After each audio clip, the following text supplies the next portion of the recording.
একটু বুঝে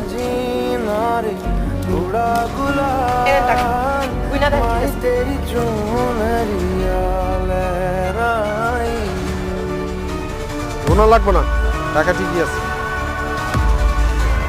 কি ঘরে টাকা রাখা সিটারি বাটপারি শুরু করে দিছো না? কই যান? হিসাব তো বাকি আছে। টাকা তো ঠিকই পাইছি, আবার কিসের হিসাব? টাকা পাইতেন সেটা শোধ করছি, কিন্তু এতক্ষণ যে আপনি এই মানুষগুলোর এত অপমান করছেন সেটার হিসাব শোধ করে যান।